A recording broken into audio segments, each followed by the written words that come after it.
فائدہ ہے وہاں سے کہ جس میں وہ بنیادی حکم تھا کہ مشرک مردوں اور مشرک عورتوں سے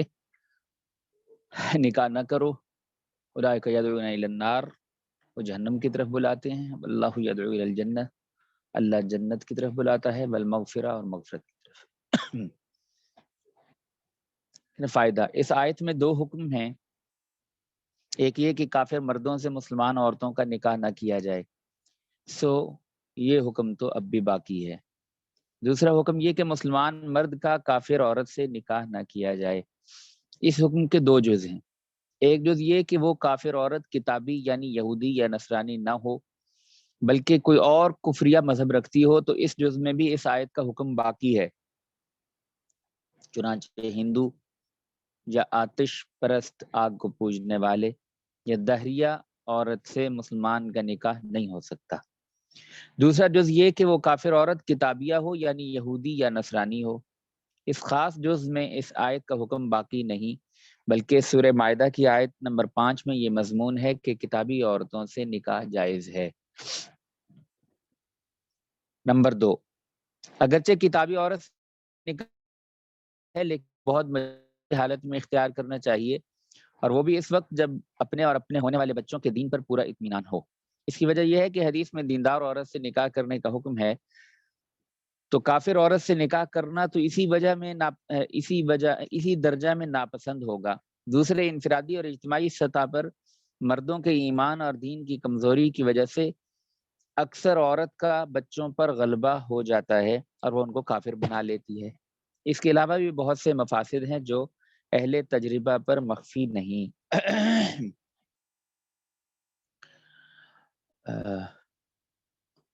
آج کل کا تو یعنی حال بالکل ہی عجیب ہے. یعنی کوئی عیسائی مشکل ہی ملے گا نہیں ہے کوئی بھی عیسائی، اور کوئی یہودی بھی بہت کم ہیں جو کہ اپنے یہودیت کے مذہب پہ ہوں گے. اور یہ بات ذہن میں رہنی چاہیے کہ یہودیت اور خاص طور پہ عیسائیت، ان کے ہاں یعنی اصل تعلیمات تو باقی خیر کہیں بھی نہیں ہے، لیکن یہ کہ وہاں پہ توحید بھی باقی نہیں ہے، شرک ہے، جس کو قرآن نے بھی کہا کہ وَلَا تَقُولُوا ثَلَاثَةٍ، تین کے قائل نہ ہو، وہ اللہ ایک ہی ہے. انتہوا خیر لکم، رک جاؤ، نہ کرو، یہ بہتر ہوگا تمہارے لیے. تو یعنی ہندو ہو گیا، سکھ ہو گیا، باقی جو مشرک ہیں، ان کے شرک کی بنیاد پر ان سے کہا کہ نکاح کا تعلق نہیں ہوگا. ان کے اندر بھی شرک پایا جاتا ہے، لیکن اس کے شرک سے، عیسائیت کے شرک سے، یا جس طرح قرآن نے کہا کہ وقالت الیہود عزیر ابن اللہ، کہ یہودیوں میں بھی ایک طبقہ ہے جو کہ حضرت عزیر علیہ السلام کو اللہ کا بیٹا کہتا ہے، تو ان کے اہل کتاب ہونے کی کنسیشن دے دی گئی، ان کو چھوٹ دے دی گئی، ورنہ شرک ان کے ہاں بھی پایا جاتا ہے. تو شرک یعنی باقیوں کے ہاں بالکل معاف نہیں ہے، ان کے ہاں اتنا سا یعنی چھوٹ دے دی گئی کہ ان سے اہل کتاب اگر یہ خاتون ہو تو ان سے کوئی مجبوری کی صورت میں نکاح کیا جا سکتا ہے. اس کا مطلب یہ نہیں ہے کہ اہل کتاب کے ہاں شرک نہیں ہے، شرک ان کے ہاں پایا ہی جاتا ہے. لیکن آج کل کی جو حالت ہے وہ آج کل بالکل ہی اور ہے کہ خاص طور پہ یہودیوں میں تو تھوڑا سا ہے ایک جس کو کہتے ہیں نا حمیت دینی، ایک خاص طبقے میں، لیکن عیسائیوں کے اندر بالکل ہی بس اللہ معاف کرے کہ کچھ بھی نہیں ہے. تو وہ عیسائیت کو بھی چھوڑ چکے ہیں، وہ صرف ملحد ہیں. ملحد یعنی نیچر اور قانون فطرت، اور بس اس کے نام سے بھی یہ قانون فطرت ہے، اور اس کو جو آدمی جتنا زیادہ پہچان پائے گا اور اس کے مطابق یعنی کوئی دریافت کر لے گا تو یہ ساری کائنات جو ہے مسخر ہوتی چلی جائے گی. وہ اس طرح کا ایک گول مول سا ہے. یعنی اللہ کا تصور ان کے ہاں بالکل دھندلا چکا ہے. تو جو ان کو تھوڑا سا گنجائش دی گئی تھی وہ دی گئی تھی ان اہل کتاب ہونے کی، کہ چلو کسی نہ کسی درجے میں اللہ اور آخرت اور یعنی میٹا فزکس جو ہے اسلام کے اندر ایک مابعد طبیعیات، آخرت کی باتیں، ان کا کنسیپٹ تو پایا جاتا ہے. لیکن آج کل کا جو ملحد ہے اس کے ہاں یہ بھی نہیں پایا جاتا. تو آج کل تو بالکل گنجائش نہ نکلے گی، ایک بات۔ دوسرا، آج کل مسلمانوں کو بھی آپس میں بھی تھوڑا سا آج کل دیکھ لینا چاہیے، یعنی یہ میں واقعہ عرض کر رہا ہوں، فرض نہیں حقیقت عرض کر رہا ہوں۔ IUB یہاں کی بنسبت لاہور کی یونیورسٹیوں کی نسبت جو بھی ساتھی آئے تو وہ کہتے ہیں یہ بہت اچھی یونیورسٹی ہے باپور کی، تو وہاں کی صورتحال کئی ساتھیوں سے ملاقات ہوئی تو وہ آخرت کے تصور پہ یقین نہیں رکھتے۔ تو اندازہ کچھ ایسا ہوتا ہے کہ آج کل اگر بچوں کی شادی کرنی ہو تو پہلے ایک بار دیکھ لینا چاہیے کہ مسلمان بھی ہیں کہ نہیں ہیں۔ یعنی یہ میں حقیقت عرض کر رہا ہوں کہ وہ یہ آخرت، مطلب صاف لفظوں میں کہا کہ یہ قیامت کا کانسیپٹ ہمیں نہیں سمجھ میں آتا کیا ہے۔ قرآن تو بھرا پڑا ہے آخرت سے اور وہ بڑے آرام سے کہتے ہیں یہ نہیں سمجھ میں آتا۔ تو اب یہ ظاہری بات ہے کہ یہ مسلمان نہیں ہے۔ آمنت باللہ وملائکتہ وکتبہ ورسلہ والیوم الآخر والقدر خیرہ وشرہ من اللہ تعالی والبعث بعد الموت۔ یہ وہ 7 بنیادی عقیدے ہیں جن کے اندر کمی بیشی سے آدمی اسلام سے نکل جاتا ہے۔ کہ 6 مانتا ہے 7واں نہیں مانتا کا پھر بھی اسلام سے نکلے گا، اور ان 7 کے ساتھ ایک 8ویں عقیدے کو لازمی قرار دے کے ساتھ جوڑ دے تو بھی اسلام سے نکلے گا۔ یعنی یہ وہ صف اول کے بنیادی عقائد ہیں جن میں کمی بیشی بالکل مطلب وہ نہیں ہے، معفون عنہ کہ معاف کر دی جائے۔ تو آج کل اہل کتاب یا کتابی خاتون کا تو مسئلہ ایک طرف رہ گیا، آج کل مسلمانوں میں بھی تھوڑا سا دیکھ لینا چاہیے۔ اور اس کا آسان طریقہ ہمارے حضرات جو کہتے ہیں کبھی کسی اللہ والے کے ساتھ جڑا ہوا ہو، تبلیغ میں وقت لگ رہا ہو، یعنی کسی نہ کسی جگہ اہل دین کے تعلق میں جڑا ہوا ہو، تو انشاءاللہ اس طرح کی فتنوں سے حفاظت ہوگی۔ 21واں حکم، حیض کے دوران جماع کی حرمت اور باقی کے دنوں میں اجازت کی شرائط۔ یہ قرآن میں کئی جگہ پہ ایسے مسائل آ جاتے ہیں جن کو پردے کے مسائل کہا جاتا ہے، تو احادیث میں اور بھی تفصیل سے کچھ حدود اور تعزیرات وغیرہ کے ضمن میں آ جاتی ہیں باتیں۔ تو عام طور پر عام زندگی میں آدمی اس طرح کے مسائل کا تذکرہ بھی نہیں کرتا اور کرنا بھی نہیں چاہیے کہ یہ عام حیا کے خلاف ہیں، لیکن چونکہ اس کے ساتھ شریعت کے بہت سارے دیگر احکامات متعلق ہوتے ہیں، جیسے یہ ابھی مسائل ہیں تھوڑے سے احکامات حیض کے متعلقہ، اب اگر ان مسائل کا پتہ نہیں چلے گا تو مطلب 20 احکامات اس سے متعلق ہیں، کن دنوں میں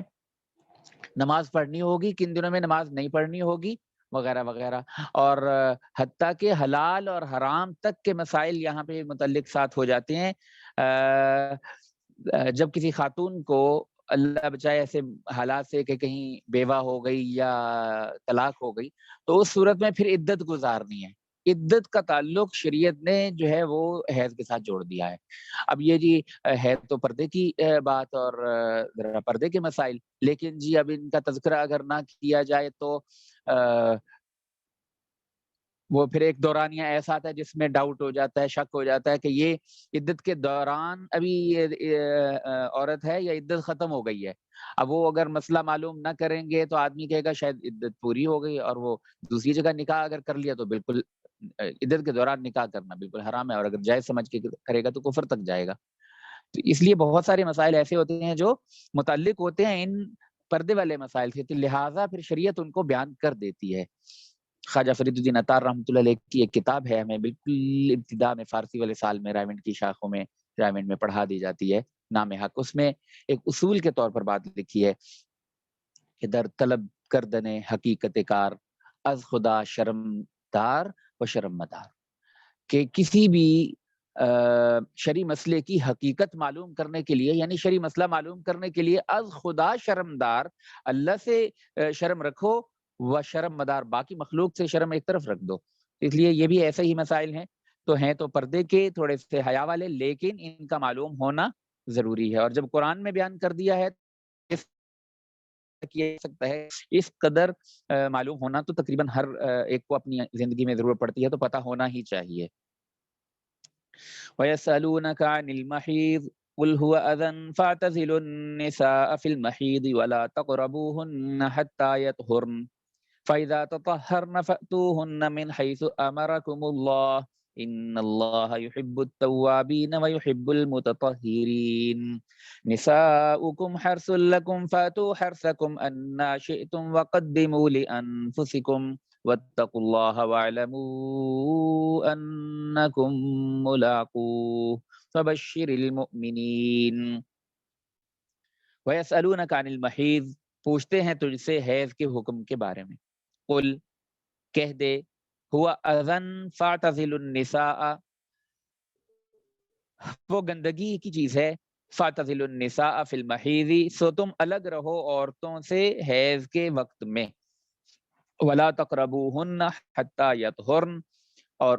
مت نزدیک ہو ان کے یہاں تک کہ وہ پاک ہو جائیں۔ فَإِذَا تَطَهَّرْنَ، کہ جب وہ خوب پاک ہو جائیں، فَأْتُوهُنَّ، تو آؤ ان کے پاس، من حیث امرکم اللہ، جہاں سے حکم دیا تم کو اللہ نے، ان اللہ یحب التوابین ویحب المتطہرین، بے شک اللہ پسند کرتے ہیں توبہ کرنے والوں کو اور پسند کرتے ہیں پاک صاف رہنے والوں کو۔ نساؤکم حرث لکم، تمہاری عورتیں کھیتی ہیں تمہاری، فأتوا حرثکم انا شئتم، سو آؤ اپنی کھیتی میں جیسے تم چاہو، وقدموا لانفسکم، اور آگے بھیجو اپنے واسطے یعنی نیک اعمال، واتقوا اللہ، اور ڈرتے رہو اللہ سے، واعلموا، اور جان لو، انکم ملاقوہ، کہ تم ملنے والے ہو اس سے، وبشر المؤمنین، اور خوشخبری سنا ایمان والوں کو۔ تفسیر، اور لوگ آپ سے حیض کی حالت میں صحبت وغیرہ کرنے کا حکم پوچھتے ہیں، آپ فرما دیجئے کہ وہ حیض گندگی کی چیز ہے، تو حالت حیض میں ان عورتوں کے ساتھ صحبت کرنے سے علیحدہ رہا کرو، اور اس حالت میں ان سے قربت یعنی صحبت مت کرو یہاں تک کہ وہ حیض سے پاک ہو جائیں۔ پھر جب وہ عورتیں اچھی طرح پاک ہو جائیں کہ ناپاکی اور حیض کا شک و شبہ نہ رہے، تو ان کے پاس آؤ جاؤ یعنی ان سے صحبت کرو جس جگہ سے تم کو خدا تعالیٰ نے اجازت دی ہے، یعنی آگے کی راہ سے۔ یقیناً اللہ تعالیٰ محبت رکھتے ہیں توبہ کرنے والوں سے، مثلاً اتفاقاً یہ بے احتیاطی سے حالت حیض میں صحبت کر بیٹھا، پھر متنبہ ہو کر توبہ کر لی، اور محبت رکھتے ہیں پاک صاف رہنے والوں سے جو حالت حیض میں صحبت کرنے سے اور دوسری ممنوع باتوں سے بچتے ہیں، اور پاکی کی حالت میں صحبت کی اجازت دینا، پھر اس شرط سے اجازت دینا کہ آگے کی راہ میں صحبت ہو، اس لیے ہے کہ تمہاری بیویاں تمہارے لیے بمنزلہ کھیت کے ہیں جس میں نطفہ بیج کی طرح اور بچہ پیداوار کی طرح ہے، سو اپنے کھیت میں جیسے چاہو آؤ، خواہ کروٹ سے ہو یا پیچھے سے یا آگے سے، بیٹھ کر ہو یا اوپر یا نیچے لیٹ کر ہو، جس حیثیت سے ہو، مگر آنا ہو ہر حال میں کھیت کے اندر، کہ وہ خاص آگے کا موقع ہے، کیونکہ پیچھے کا موقع کھیت کے مشابہ نہیں، اس میں صحبت نہ ہو، اور ان لذتوں میں ایسے مشغول مت ہو جاؤ کہ آخرت ہی کو بھول جاؤ، بلکہ آئندہ کے واسطے اپنے لیے کچھ اعمال صالحہ کر کے بھیجتے رہو، اور اللہ تعالیٰ سے ہر حال میں ڈرتے رہو، اور یہ یقین رکھو کہ بے شک تم اللہ تعالیٰ کے سامنے پیش ہونے والے ہو، اور اے محمد صلی اللہ علیہ وسلم ایسے ایمانداروں کو جو نیک کام کریں، خدا سے ڈریں، خدا تعالیٰ کے سامنے جانے کا یقین رکھیں کہ ان کو آخرت میں ہر طرح کی نعمتیں ملیں گی۔ حکم نمبر 22، خیر کے کام کے ترک پر قسم کھانے سے ممانعت۔ وَلَا تَجْعَلُوا اللَّهَ عُرْضَةً لِأَيْمَانِكُمْ أَن تَبَرُّوا وَتَتَّقُوا وَتُصْلِحُوا بَيْنَ النَّاسِ وَاللَّهُ سَمِيعٌ عَلِيمٌ۔ وَلَا تَجْعَلُوا اللَّهَ، اور مت بناؤ اللہ کے نام کو، عُرْضَةً حجاب،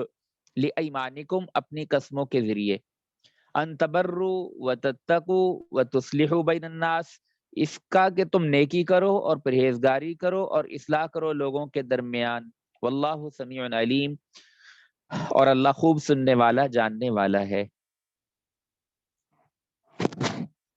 تفسیر، اور اللہ کے نام کو اپنی قسموں کے ذریعے سے ان امور کا حجاب مت بناؤ کہ تم نیکی کے اور تقوی کے اور لوگوں کے درمیان اصلاح کے کام کرو، یعنی اللہ کے نام کی یہ قسم نہ کھاؤ کہ ہم یہ نیک کام نہ کریں گے، اور اللہ تعالیٰ سب کچھ سنتے جانتے ہیں، لہذا زبان سنبھال کر بات کرو اور دل میں برے خیالات مت لاؤ۔ فائدہ،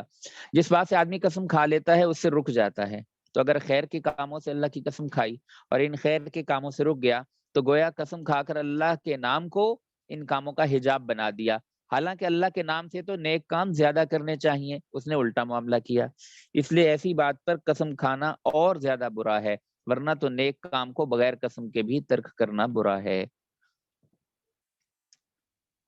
حکم نمبر 23، جھوٹی قسم کھانے سے ممانعت۔ لا یؤاخذکم اللہ باللغو فی ایمانکم ولکن یؤاخذکم بما کسبت قلوبکم واللہ غفور حلیم۔ لا یؤاخذکم اللہ، نہیں مواخذہ کرے گا اللہ، نہیں مواخذہ کرے گا تمہارا اللہ، باللغو فی ایمانکم، بہودہ قسم پر تمہاری قسموں میں، ولیکن یؤاخذکم، لیکن مواخذہ کرے گا تمہارا، بما کسبت قلوبکم، ان قسموں پر جن کا قصد کیا، ارادہ کیا تمہارے دلوں نے، واللہ غفور حلیم، اور اللہ بخشنے والا، تحمل کرنے والا ہے۔ تفسیر، اللہ تعالیٰ تم پر آخرت میں گرفت نہ فرمائیں گے تمہاری قسموں میں ایسی بےہودہ قسم پر جس میں بلا قصد جھوٹ بولا گیا۔ اللہ تعالیٰ تم پر آخرت میں گرفت نہ فرمائیں گے تمہاری قسموں میں ایسی بےہودہ قسموں پر جن میں بلا قصد جھوٹ بولا گیا، لیکن گرفت فرمائیں گے اس جھوٹی قسم پر جس میں تمہارے دلوں نے جھوٹ بولنے کا ارادہ کیا ہے، اور اللہ تعالیٰ بخشنے والے ہیں کہ ایسی بےہودہ قسم پر گرفت نہ فرمائی، حلیم ہیں کہ قصداً جھوٹی قسم کھانے کی سزا میں آخرت تک مہلت دی۔ لغو قسم کے دو معنی ہیں، ایک تو یہ کہ کسی گزری ہوئی بات پر جھوٹی قسم بلا ارادہ نکل گئی، یا نکلی تو ارادے سے مگر اس کو اپنے گمان میں صحیح سمجھتا ہے، جیسے اپنے علم اور گمان کے مطابق قسم کھا بیٹھا کہ زید آ گیا ہے اور وہ واقع میں نہ آیا تھا، یا آئندہ بات پر اس طرح قسم نکل گئی کہ کہنا چاہتا تھا کچھ اور، بے ارادہ منہ سے قسم نکل گئی، یا آئندہ بات پر اس طرح قسم نکل گئی کہ کہنا چاہتا تھا کچھ اور، بے ارادہ منہ سے قسم نکل گئی، اس میں گناہ نہیں ہوتا، اور اس کو اسی واسطے لغو اور بےہودہ کہتے ہیں۔ آخرت میں اس پر مواخذہ نہیں ہوگا، جس مواخذہ ہونے کا ذکر فرمایا ہے یہ وہ قسم ہے جو قصداً جھوٹی سمجھ کر کھائی ہو۔ مثلا معلوم ہے کہ زید نہیں آیا لیکن یوں کہا کہ اللہ کی قسم زید آ گیا ہے، اس کو یمین غموس کہتے ہیں، اس میں گناہ ہوتا ہے۔ دوسرے معنی لغو کے یہ ہیں جس پر کفارہ نہ ہو، اور اس کو لغو اس لیے کہتے ہیں کہ دنیاوی مواخذہ یعنی کفارہ اس پر نہیں آتا۔ اس معنی کے لحاظ سے لغو غموس کو بھی شامل ہے کہ اس میں اگرچہ گناہ ہوتا ہے لیکن کفارہ نہیں آتا۔ اس کے مقابلے میں وہ قسم جس پر کفارہ بھی آتا ہے منعقد کہلاتی ہے، جو یہ ہے کہ قصداً یوں کہے کہ اللہ کی قسم میں فلاں کام کروں گا یا فلاں کام نہ کروں گا، اس میں خلاف کرنے سے کفارہ لازم آتا ہے۔ 24واں حکم، ایلا للذین یؤلون من نسائہم تربص 4 اشہر فإن فاؤوا فإن اللہ غفور رحیم وإن عزموا الطلاق فإن اللہ سمیع علیم۔ ترجمہ، للذین یؤلون من نسائہم، ان لوگوں کے لیے جو ایلا کرتے ہیں اپنی عورتوں سے، تربص 4 اشہر، مہلت ہے 4 مہینے کی، فإن فاؤوا، پھر اگر رجوع کر لیں، فإن اللہ غفور الرحیم، تو اللہ بخشنے والا مہربان ہے، وإن عزموا الطلاق، اور اگر عزم کر لیا طلاق دینے کا، فإن اللہ سمیع علیم، تو بے شک اللہ سننے والا جاننے والا ہے۔ تفسیر، جو لوگ کسی مدت کی قید کے بغیر یا 4 ماہ یا زائد مدت کے لیے ایلا کرتے ہیں، یعنی قسم کھا بیٹھتے ہیں اپنی بیویوں کے پاس جانے سے، ان کے لیے 4 مہینے تک کی مہلت ہے۔ اگر ان 4 مہینے کے اندر یہ لوگ اپنی قسم کو توڑ کر عورت کی طرف رجوع کر لیں تب تو نکاح باقی رہے گا، اور اللہ تعالیٰ ایسی قسم کو توڑنے کا گناہ کفارہ سے معاف کر دیں گے، اور چونکہ اب بیوی کے حقوق ادا کرنے لگا اس پر رحمت فرمائیں گے، کیونکہ اللہ تعالیٰ بہت بخشنے والے مہربان ہیں۔ اور اگر بالکل ہی چھوڑ دینے یعنی طلاق دینے کا پختہ ارادہ کر لیا ہے اور اس لیے 4 ماہ کے اندر قسم توڑ کر رجوع نہیں کیا، تو 4 ماہ گزرتے ہی ایک بائنہ طلاق پڑ جائے گی جس سے نکاح ٹوٹ جاتا ہے، اور اللہ تعالیٰ ان کی قسم کو بھی سنتے ہیں اور ان کے اس پختہ ارادے کو بھی جانتے ہیں، اس لیے اس کے متعلق مناسب حکم ارشاد فرمایا۔ حکم نمبر 25، طلاق کی عدت کے احکام۔ والمطلقات يتربصن بأنفسهن ثلاثة قروء ولا يحل لهن أن يكتمن ما خلق الله في أرحامهن إن كن يؤمن بالله واليوم الآخر وبعولتهن أحق بردهن في ذلك إن أرادوا إصلاحا وَلَهُنَّ مِثْلُ الَّذِي عَلَيْهِنَّ بِالْمَعْرُوفِ وَلِلرِّجَالِ عَلَيْهِنَّ دَرَجَةٌ وَاللَّهُ عَزِيزٌ حَكِيمٌ۔ والمطلقات، اور طلاق یافتہ عورتیں، یتربصن بِأَنفُسِهِنَّ ثلاثة قروء، انتظار میں رکھیں اپنے آپ کو 3 حیض تک۔ ولا يحل لهن، اور حلال نہیں ان کے لیے، ان یکتمن، کہ وہ چھپا رکھیں، ما خلق اللہ فی ارحامہن، جو پیدا کیا اللہ نے ان کے رحموں میں، ان کن یؤمن باللہ والیوم الآخر، اگر وہ ایمان رکھتی ہیں اللہ پر اور والیوم الآخر، بعولتہن، اور ان کے خاوند، احق بردہن فی ذالک، زیادہ حق رکھتے ہیں ان کے لوٹا لینے کا، فی ذالک، اس مدت میں، ان ارادو اصلاحا، اگر ارادہ کریں اصلاح کا، وَلَهُنَّ، اور مردوں کے لیے، مثل الذی علیہن بالمعروف، وَلَهُنَّ، اور عورتوں کے لیے بھی حقوق ہیں، مثل الذی علیہن بالمعروف، جیسا کہ حقوق ہیں علیہن، ان کے ذمہ، بالمعروف، قاعدے کے موافق، وللرجال علیہن درجہ، اور مردوں کے لیے عورتوں پر فوقیت ہے کچھ درجہ، واللہ عزیز حکیم، اور اللہ زبردست ہے حکمت والا۔ تفسیر۔ اور طلاق یافتہ عورتیں جن میں یہ صفتیں ہوں کہ خاوند نے ان سے صحبت یا خلوت صحیحہ کی ہو، ان کو حیض آتا ہو اور حاملہ نہ ہوں اور آزاد ہوں، یعنی شرعی قاعدہ سے لونڈی نہ ہوں، اپنے آپ کو نکاح سے روک کر انتظار میں رکھیں 3 حیض ختم ہونے تک،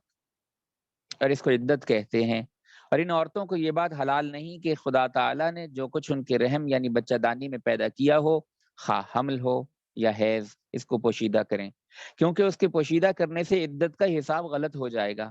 اگر وہ عورتیں اللہ تعالیٰ پر اور یوم آخرت پر، آخرت کے دن پر یقین رکھتی ہیں، کیونکہ اس یقین کا تقاضا یہ ہے کہ اللہ تعالیٰ سے ڈریں کہ قیامت میں نافرمانی پر سزا نہ ہو جائے۔ اور ان عورتوں کے شوہر جبکہ ان کو طلاق رجعی ملی ہو، جس کا بیان آگے آئے گا، ان کے تجدید نکاح کے بغیر اس عدت کے اندر ان کے پھر لوٹا لینے کا حق رکھتے ہیں، اور اس لوٹا لینے کو رجعت کہتے ہیں، بشرطے کہ رجعت کرنے سے اصلاح کا قصد رکھتے ہوں، ورنہ تنگ کرنے کے لیے رجعت کرنا بے فائدہ ہے، اگرچہ رجعت تو ہو ہی جائے گی۔ اور اصلاح کا یہ حکم اس لیے کیا گیا کہ عورتوں کے حقوق ہیں مردوں پر، مثلا یہ کہ مرد اپنی وسعت کے موافق عورتوں کو کھانا، کپڑا اور رہائش دیں، مہر دیں اور ان پر ظلم نہ کریں، جیسا کہ عورتوں پر حقوق ہیں مردوں کے، مثلا یہ کہ ان کی اطاعت کریں اور ان کی خدمت کریں اور ان کے حقوق کو شرعی قاعدہ کے موافق ادا کیا جائے۔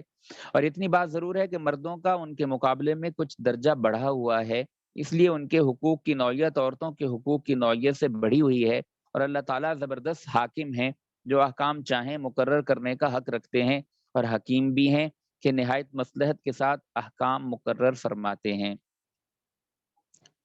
فائدہ۔ حضرت عبداللہ بن عباس رضی اللہ تعالیٰ عنہ فرماتے ہیں کہ درجہ کی فوقیت کی وجہ سے مردوں کو زیادہ تحمل سے کام لینا چاہیے، کہ اگر عورتوں کی طرف سے ان کے حقوق میں کوئی کوتاہی ہو بھی جائے تو ان کا درجہ یہ ہے کہ یہ اس کو برداشت کریں اور صبر سے کام لیں، اور ان کے حقوق کی ادائیگی میں کوتاہی نہ کریں۔ آج کل ایک 5ویں پارے میں بھی ہے، اس کو بھی بنیاد بنا کے وَلِلرِّجَالِ عَلَيْهِنَّ دَرَجَةٌ، تو وہ الٹی طرف کو چلنے لگتے ہیں۔ تو درجے سے مراد انتظامی درجہ بندی ہے، وہ سمجھتے ہیں افضلیت، افضلیت نہیں ہے، بالکل ایسے ہی جیسے کہ دنیا میں یعنی انسان ہونے کی حیثیت سے تو برابر ہے، لیکن ظاہری بات ہے کہ جس کو لحاظ سے بڑا ہو گیا، تو انتظامی لحاظ سے اس کی ماننی پڑے گی، چاہے وہ کہیں کہ بائیں طرف گاڑی چلاؤ، اور پاکستان میں تو ایسے ہی چلتا ہے۔ تو لیکن چونکہ انتظامی طور پر وہ بڑے ہیں اور یہاں کی یہی ترتیب ہے، تو لہٰذا اسی کے مطابق چلنا واجب ہو جائے گا۔ اس کا مطلب یہ نہیں ہے کہ رعایا کمتر ہے اور حاکم جو ہے وہ افضل ہیں، ایسا نہیں ہے۔ بالکل ایسے ہی جہاں بھی اجتماعیت آئے گی، انسان چونکہ بنیادی طور پر مدنی الطبع ہے، مل جل کے رہنے والا ہے، تو جب مل جل کے رہیں گے تو کسی کو بڑا بنا کے چلنا لازمی ہو جاتا ہے۔ تو گھر کا ادارہ جو ہے اس کے اندر بڑا یا عورت کو بنایا جاتا یا مرد کو بنایا جاتا، کسی کو تو بنایا جانا تھا۔ تو جو اسلامی شریعت ہے اس میں مرد کو ذمہ دار اور ایک درجہ اوپر دیا گیا ہے انتظامی۔ باقی اللہ کے ساتھ کس کا کیا معاملہ ہے، کون کیسی نماز پڑھتا ہے، کتنا متقی ہے، وہ ایک علیحدہ چیز ہے، لیکن آج کل کا دماغ کچھ غور نہیں کرتا، سمجھتے نہیں، بس جی اسلام نے کہہ دیا ہے کہ مرد کو زیادہ درجہ ہے، درجہ انتظامی ہے اور وہ ہے اور ہونا ہی چاہیے، اس لیے کہ اپنے قوا کے اعتبار سے مرد کو یعنی مشکلات کو سنبھالنا، ٹیکل کرنا زیادہ اس کے اندر قوت رکھی گئی ہے۔